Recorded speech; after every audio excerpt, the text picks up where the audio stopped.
தமிழ் உறவுகளுக்கு வணக்கம். 30% வாக்குகளை பெறுகிறார்.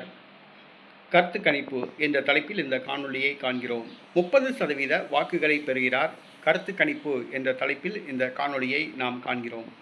தமிழக தேர்தல் களம் சூடுபிடிக்க ஆரம்பித்து விட்டது. எடப்பாடி பழனிசாமி ஒரு பக்கம் தமிழக மக்களை காப்போம் என்று பிரச்சாரம் செய்கிறார். பல கட்சிகளை கூட்டணிக்கு இழுக்க முயற்சி செய்து வருகிறார். திமுகவோ தங்களுடைய கூட்டணி ரொம்ப ஸ்ட்ராங்காக இருப்பதாக கூறி வருகிறது. அதே போன்று தமிழக வெற்றி கழகம் மக்கள் விரும்பும் முதல்வர் வேட்பாளர் விஜய் என்று கூறி தன்னுடைய இரண்டாவது மாநில மாநாட்டை மதுரையில் நடத்துகிறது.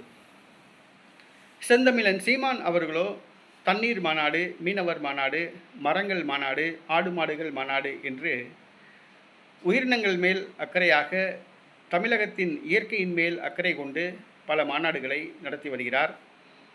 இந்த மாநாடுகள் ஓட்டு பொறுக்கி அரசியலுக்காக அல்ல, உண்மையாக தமிழக மக்கள் மீது, தமிழ்நாட்டின் மீது பற்று கொண்டு இந்த மாநாடுகளை நடத்தி வருகிறார். நாம் தமிழர் கட்சி கடந்த முறை 8.14% வாக்குகளை பெற்று தேர்தல் ஆணையத்தின் அங்கீகாரத்தை பெற்றது. தற்பொழுது நாம் தமிழர் கட்சி எத்தனை சதவீத வாக்குகளை பெறும், எத்தனை தொகுதிகளை பெறும் என்று பலர் விவாத பொருளாக்கி வருகிறார்கள். ஆனால் எந்த ஒரு கருத்து கணிப்பும் நாம் தமிழர் கட்சி இத்தனை தொகுதிகளில் வெற்றி பெறும், இத்தனை சதவீத வாக்குகளை பெறும் என்று கூறவே கிடையாது. சவுக்கு சங்கர் கூட நாம் தமிழர் கட்சியை நாங்கள் கணக்கிலேயே எடுத்துக்கொள்ளவில்லை, நாம் தமிழர் கட்சியை நாங்கள் கணக்கில் எடுத்துக்கொள்ளவில்லை, அவங்க அரசியல் பயிற்சி தான் மேற்கொள்கிறார்கள், அவங்க 4வது இடம்தான் அப்படின்னு சொல்கிறாப்புல. தமிழக வெற்றி கழகமோ 60% வாக்குகளை பெற்ற ஆட்சியை பிடிக்கும் என்று ஒரு கருத்து கணிப்பு கூறுகிறது. மற்றொரு கருத்து கணிப்போ அடுத்த நாள் 1% வாக்குகள் தான் அவருக்கு கிடைக்கும், விஜயே போட்டியிடுற தொகுதியில் டெபாசிட் இழப்பாப்புல, ஒரு தொகுதி கூட ஜெயிக்க முடியாது அப்படின்னு ஒரு கருத்து கணிப்பு சொல்லுது.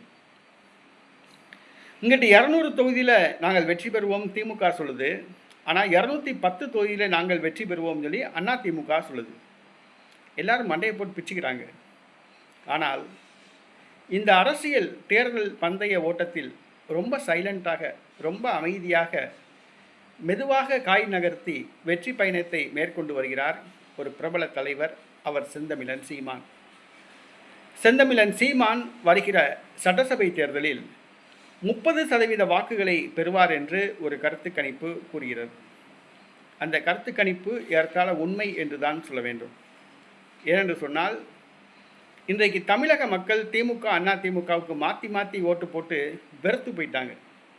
3வது ஒரு தலைவர் யாராவது இந்த அரசியல் வானில் தென்படுவாரா அப்படின்னு பார்க்குறாங்க. நடிகர் விஜயை பார்க்குறாங்க. அவர் வீட்டுக்குள்ளே இருந்துட்டு கூட கையை ஆட்ட மாட்டேங்கிறார். இன்னைக்கு மக்கள் நம்பிக்கை பெற்ற ஒரு தலைவராக செந்தமிழன் சீமான் மக்கள் மனதில் இடம் பிடித்துள்ளார். வருகிற சட்டசபை தேர்தலில் நாம் தமிழர் கட்சி 30% வாக்குகளை பெறும் என்று ஒரு கருத்து கணிப்பு கூறுகிறது. கண்டிப்பாக நாம் தமிழர் கட்சி 30% வாக்குகளை பெற்று அரசியல் தளத்தில் தவிர்க்க முடியாத ஒரு கட்சியாக மாறும் என்பதுதான் உண்மை. இன்றைக்கு நாம் தமிழர் கட்சியை பார்த்து ஏளனமாக பேசுபவர்கள் கண்களை ஏறெடுத்து மேலே பார்க்கக்கூடிய அளவுக்கு அதன் வளர்ச்சியை விரைவில் காண்பார்கள். நாம் தமிழர் கட்சி பெற்ற வாக்குகளை கண்டு பிரமிப்படைவார்கள். அதுதான் உண்மை. இன்னைக்கு சீமானை வாய்க்கு வந்தபடி பேசுவாங்க. கண்டிப்பாக இந்த 30% வாக்குகளை பெற்ற பிறகு வாழ்த்துவார்கள். அதுதான் உண்மை. ஆக நாம் தமிழர் கட்சி 30% வாக்குகளை பெறும் என்று ஒரு கருத்து கணிப்பு கூறுகிறது.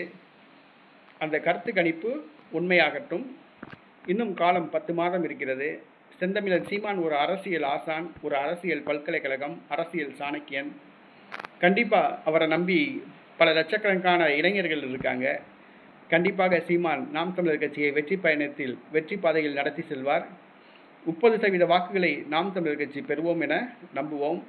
தொடர்ந்து தேர்தல் பணியாற்றுவோம்.